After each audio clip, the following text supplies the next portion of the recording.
Welcome into another edition of the Mile High Hockey Podcast. Little double fill-in action here.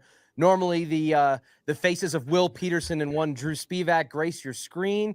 Today, you get a couple of other faces, a couple of different beards, better mustache on the right hand of your side of your screen compared to the left. I am Richie Carney, sitting in for Will Peterson, and our guy, social media manager for Denver Sports 104.3 The Fan, Anilo Piro, holding it down for you with some hot hockey talk for a red-hot hockey team, Anilo. Yeah, what's up, my man? Happy to be here and talk some puck with you. And yeah, I mean, the Avalanche, could they play much better? I mean, I understand, they have the losses and whatnot, but with what they've been playing at home and the one loss in regulation and just everything that they've been doing, really just an optimal start to the season for them. The goaltending's been on point. The power play, you want to see continue to improve, but can't really complain with where their record is at right now. No, you certainly can. You mentioned they have one loss in regulation, and the answer to your question of could they play much better? I mean, in theory, there's probably always something better, but they've captured 82% of the possible points that they could have accumulated in this season thus far in 2025. Nathan MacKinnon leads the NHL in goals and overall points. Scott Wedgewood has the third best save percentage in the NHL among goaltenders who have at least 7 or more games, and he's the backup goaltender for the Colorado Avalanche, or at least that's how it was at the start of this season. And I might want to have a potential conversation about that here with you in just a minute. But Anilo, the answer to your question is no. The only real sore spot, if you want to call it that, is that the Avalanche's power play unit, which features Nathan MacKinnon and Cale Makar, ranks 21st in the National Hockey League. Their penalty kill is fantastic. Their top six is performing at the level that it should. They're getting insane contributions from their middle six and bottom six contributors, and that's factoring in missed time from Valeri Nichushkin in your top six, continued missed time from Logan O'Connor on your fourth line. The Avalanche this season thus far, and there's plenty of games to go, and I'm sure the tone and the tenor of this conversation could shift over the course of 82 games, but Anilo, they are coming out of the gates in this 2025 season as motivated, as aggressive, and as hot as any season I can remember since they won the Cup. Well, I think there's a certain intensity around this team. And, I picked up on that a little bit just being at some of their practices and, some of the games that I've been at. I've been there the last handful of years as well, but it seemed, and hockey players are so much different, at least from my experience than the other sports. Like they're always kind of cool, calm, collected for the most part, bro down a little bit. But, Nathan MacKinnon is kind of the emotional leader of this team. Doesn't say a whole lot, but plays with that intensity. It seems like that's trickled over to this Avalanche team out of the gate. And frankly, a season in which Jared Bednar needs to go out there and get past the second round, because I know you and I have talked about it in the studio. I've talked about it with our other radio hosts. I mean, if this season goes awry for the Avalanche, and again, it all comes down to playoff success for them at this point, you might be looking at a potential head coaching change. And I'm not trying to have that conversation, but I bring it up because that was kind of the ethos around this team leading up to this season. Is you can't get past Dallas. You've got all this talent. Right now you got Marty Necas under contract. You mentioned the dual tandem with the goaltenders playing well, MacKinnon playing out of this world. There's really no excuse for this Avalanche team. And so far to open up, I can't even say open up this season because it's been about a month now, but off the rip through the first turn of games for Colorado, they've done just about everything you'd like to see them do, minus the power play. Got to figure that out. Yeah, and that's something that's what plagued them in the playoff series against the Dallas Stars. Right. That was basically the only separator, because at 5-on-5 and at even strength, the Avs are as good or better than every team in the National Hockey League. But Dallas, with Mikko Rantanen, unfortunately, was able to capitalize on their power play opportunities. They also had a significant size advantage in certain areas over the Avalanche, and that changes the style of play away from the speed and the precision and the skating and the skill that Colorado typically likes to employ and makes it a little bit more of a rock fight. And Dallas had the upper hand. But if Colorado was even moderately successful on the power play, they advanced to the second round. And who knows, if they get past Dallas, the floodgates and the Red Sea may have parted for them to make another finals run, Stanley Cup run last season. But we have shut the door on that. The emergence and the hot start for one Marty Necas has certainly kind of quelled some of the Mikko Rantanen conversation. He signs an 8-year extension and will remain with the Colorado Avalanche, presumably throughout the prime of his career if he sees it all the way through. But Anilo, I want to zero in and focus on what's going on between the pipes for the Avalanche, because I do think, without any iota on my part of trying to stir a pot or create some kind of controversy, but if I'm just using my eyes, Anilo, it feels reasonable to say that Scott Wedgewood, who was the first goaltender that the Avalanche acquired when they revamped their goalie room and Chris McFarland kind of turned that upside down on its head. And then Blackwood was acquired very shortly after that. Blackwood is the starting goalie for the Colorado Avalanche, and deservedly so, given how he played throughout the course of the 2024 season. But with Blackwood's inability to maintain, a healthy start to the season, and then he comes back briefly, and it feels like maybe he's still trying to find his legs, and Scott Wedgewood performing the way that he has thus far, it seems reasonable, Anilo, to me, to say, hey, the Avs have a hand that is hot between the pipes. Should they just roll with it, even if and when Blackwood continues to become healthy and maybe even gets a little bit of footing underneath him? Is it possible in your mind that we could see a reversal here and a switch between the pipes? I think you got to ride the hot hand. I mean, the reality of the situation is with the Avalanche right now is, as of this live recording, they lead the NHL in goals against at 2.37, right? The Rangers are in second place at 2.45 and the Penguins at 2.47. So the Avalanche goaltending unit, whether it's Blackwood, whoever you put in there so far this season has been absolutely dynamite. And I think to your point, like, I don't want to call it a problem because it's not a problem, right? Like, and maybe there's some managing of egos with the different players and whatnot when Blackwood gets healthy. But, again, going back to like the hockey dynamic, at least from my experience, like it is obviously it's a team sport, but like those guys from my experience, like truly treat it as that. And from my time covering the NHL, like the least amount of unselfishness in those locker rooms compared to that of the NBA or some of the other sports that I've covered. Look at AJ Brown with the Philadelphia Eagles. They're winning games and he's complaining left and right. And so, with the Avalanche at the top of the leaderboard there and the goals against, it's kind of like the starting pitcher in baseball, where it's like, okay, like you've got this dynamite bullpen. You got guys who can get you through 7, 8, and 9. But my starting pitcher's got 75 pitches and 10 strikeouts. You got to ride that hot hand. And I think that's a similar dynamic you're seeing right now with the Avalanche. They're playing really good in between the pipes, and I don't see a need to mess that up for the sake of this was our starter before the season until he got hurt.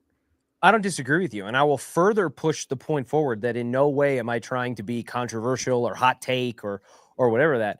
You paid, if you're the Avalanche, Mackenzie Blackwood to be your starting goaltender for the foreseeable future. Now, you also just gave Scott Wedgewood a 1-year extension and $1 million pay raise for what he's been able to do. And some of that may also have to do with the fact that they're not that confident in Nabokov yet coming out of the KHL and working his way up into the Avalanche's regular rotation. But regardless, you have a situation, and it's not a problem. I agree with you.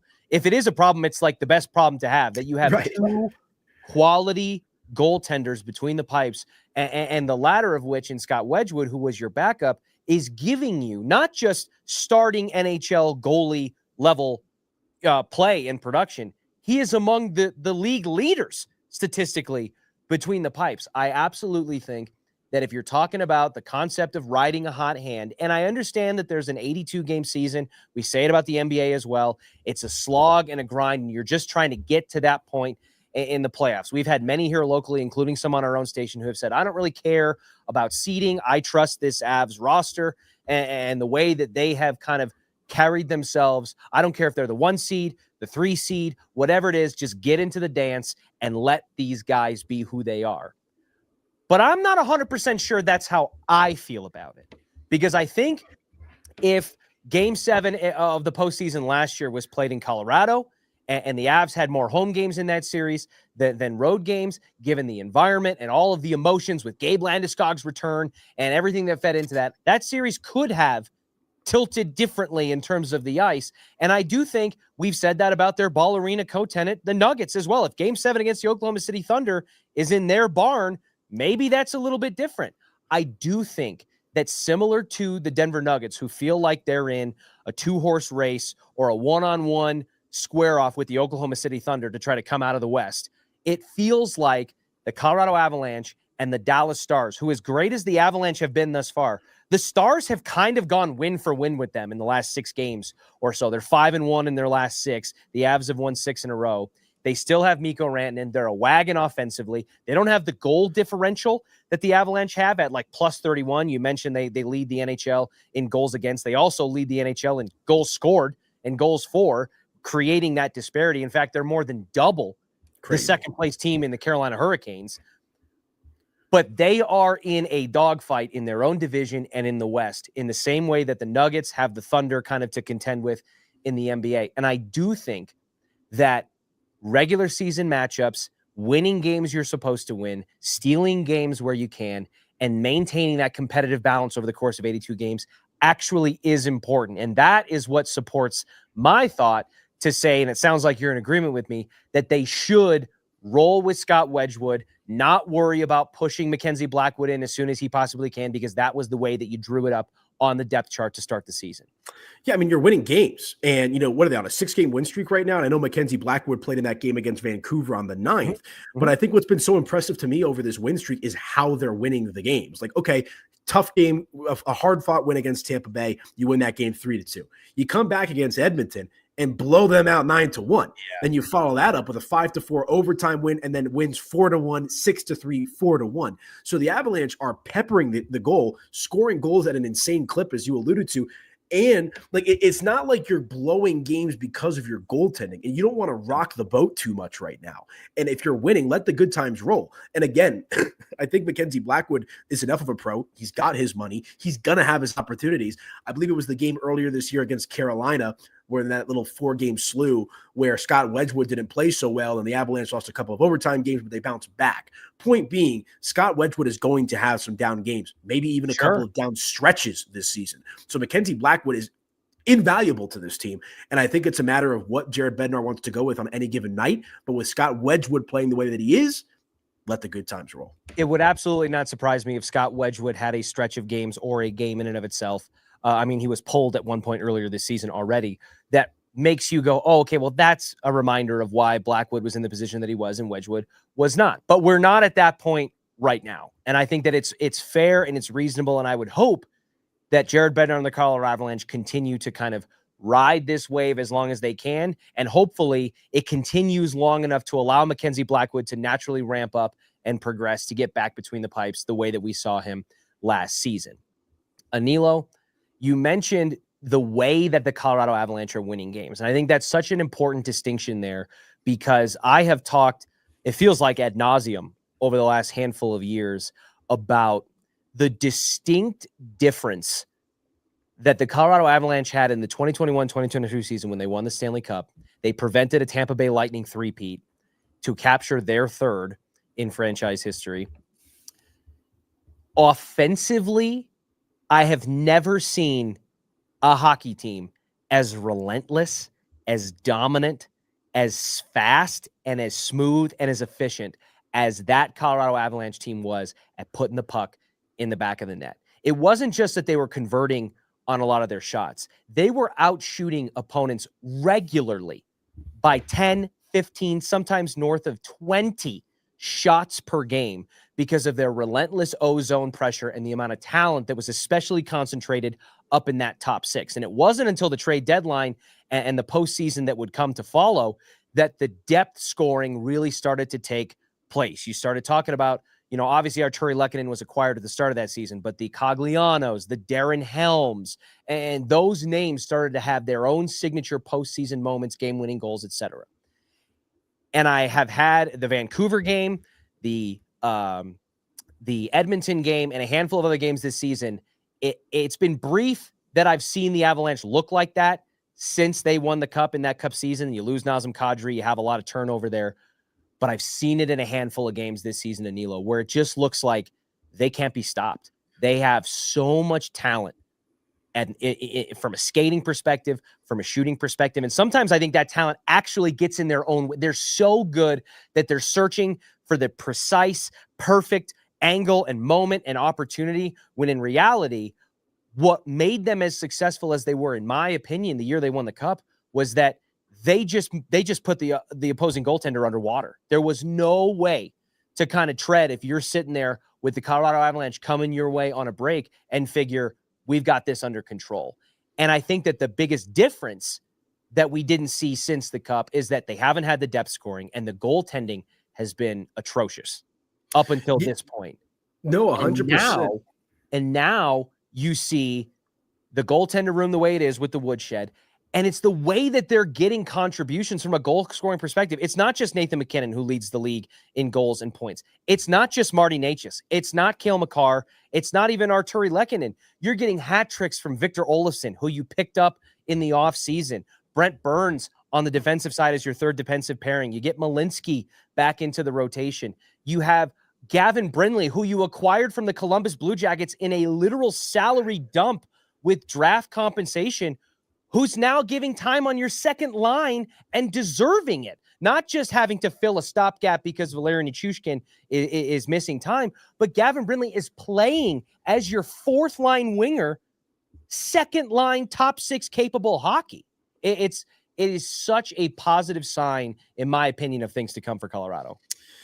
They're a deep team with a renewed focus. I think that's kind of the best way to put it, right? They're deep at goaltender, and I understand they had both of these guys last year, but, another, half season plus to kind of get situated and all that kind of stuff. You still got one of, if not the best player in the National Hockey League, and Nathan MacKinnon, a top 3 guy in Cale Makar, right? You talk about Nichushkin being banged up, and I mean, pick your poison when it comes to the statistics for the Avalanche. When you want to go assists, they lead the league in that. You want to go in shots, they lead the league in that. You want to go with points, they lead the league in that. And so when you pair that together with their tandem at goaltender, it's a team like I'm excited about this regular season, Richie. I am. I want to see this keep on keeping on, but the ultimate success and failure of this Avalanche team will be determined in how they play out in the playoffs. And so I think what you're seeing right now is incredible. Keep it up. Keep building that momentum so that when you get to this postseason, hopefully not against Dallas, you're in the right mindset to go out there and get the job done. Because there's no question about what this team is in the regular season. It's just a matter of putting it together when the lights are brightest. And I think they're a better team this year than they have been the last few years as well to make that magic happen. No, and to make another cross-sport parallel to their Ball Arena co-tenants, the Nuggets, I think what I saw the Denver Nuggets do in pushing the eventual champs in the Oklahoma City Thunder, who run 10 deep in a playoff rotation comfortably with the reigning MVP, finals MVP, scoring title leader, all of that stuff. The way that Nuggets team in 2024 was able to push the champ to 7 games and to a competitive game 7 with Aaron Gordon on a grade 2 hamstring strain, Michael Porter Jr. with like 2 healthy limbs, and no playoff caliber depth really to speak of. I look at what that team did in 2024, and I look at what this 2025 team seems capable of doing now, and I'm like, boy, this is going to be different. And I think what you saw the Avalanche do on the back half of the trade deadline with all of the moves that Chris McFarland made to overhaul this roster, I think he had like 8 transactions in total to try to overhaul this roster from the goaltending all throughout your skating. It just felt like you were trying to bake a cake in 10 minutes. You know what I mean? You threw all the ingredients into a bowl real quick, and you just said, we're going to put it in the oven, and we're going to hope that it comes out smooth. Now that core, which is minus Mikko Rantanen, but adds in Marty Necas and a host of other players, Drury, Olofsson, Brent Burns, etc., Gavin Brindley, now that all of those pieces, alongside Brock Nelson, who you paid to be your latest iteration of a 2C, have had an offseason to actually bake, the result is what we've seen to start this season. And I do think that the ailments and some of the things that plagued the Avs on the back half of last year are not going to necessarily be the same exact things that we see in 2025, which brings my final question to you here, Anilo. What, in your eyes, today, in the middle of November of 2025, is the biggest thing standing in the way of the Colorado Avalanche from hoisting Lord Stanley's Cup once again? It's hard for me not to, because like when you ask me that question, right, my mind initially kind of goes to, okay, like who are some of the other great teams in the NHL? Well, the reality situation is the Avalanche are one of those great teams. And look, it's hockey and, anything can happen, right? There's the most parity, it feels like, in that sport in the playoffs compared to the others, right? You got the Devils with 27 points, the Avalanche leading the way here with 31, the Ducks with 25. To me, it's not necessarily another team.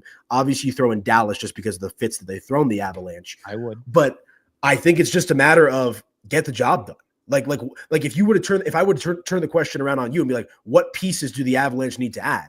I don't know if there's like a glaring piece that they need to add, right? You like their top line. You talk about the versatility they have on their other lines. It's a matter of upping the power play and, frankly, just playing at your best and playing at your peak in the playoffs, because you've got 2 of the top 5 players in the game already in Cale Makar and Nathan MacKinnon. Those guys ain't going anywhere, right? Nichushkin, when he comes back, is proved to be a dynamic player when he's on the ice. We've talked about the goaltending situation. You feel pretty good about them there. So it's like, is there an obvious flaw on this Avalanche team right now? When they're firing on all cylinders, the answer to that is probably no. And that's where I think it's a matter of buckle down, look yourself in the mirror and get the job done in the playoffs.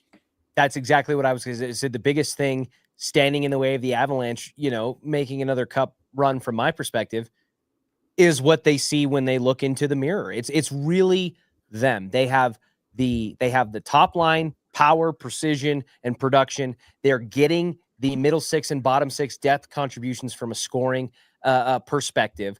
They have stable goaltending, regardless of which member of the woodshed it's coming from. It's really just going to be about the players that Chris McFarland and Jared Bednar have put in place to make plays, doing what we know and they have proven they are capable of doing. That's really it to me, because you're right. The Dallas Stars have given the Colorado Avalanche fits as early as last season, but firing on all cylinders and at full strength again, 2024's Colorado Avalanche took Dallas to 7 games. This 2025 Colorado Avalanche team, in this limited sample size that we've got so far, looks markedly better in certain areas than what we saw in 2024. And that's a high floor to have to surpass.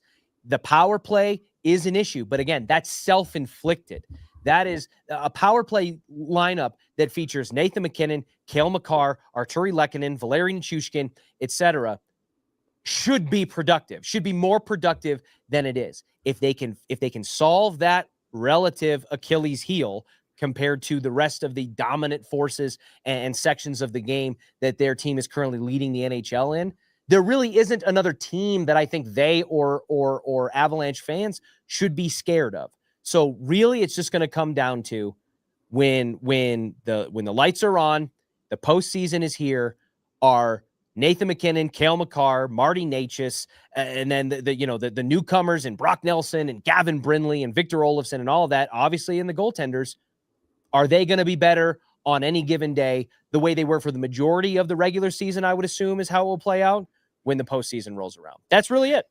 Yeah, and I think to your point, right, like I think Chris McFarland and Joe Sakic did a good job of getting the puzzle pieces, right? Like now it's up to Jared Bednar and frankly the players themselves to put it together because they have the talent. It's not a question of deficiency.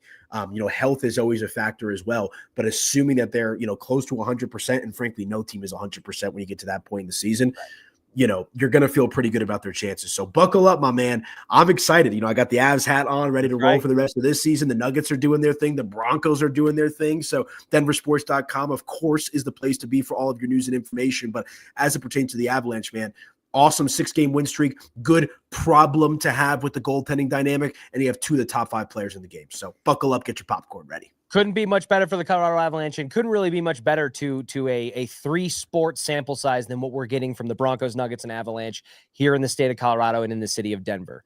Make sure you like and subscribe to our Denver Sports 1043 The Fan YouTube channel. You can find us at Denver Sports 1043 on YouTube, Instagram, TikTok. If you're watching us on X or Facebook, we appreciate you. Like, comment, turn on those post notifications so that you never miss a moment with us. This is Richie Carney and Neil Piero signing off for another episode of the Mile High Hockey Podcast.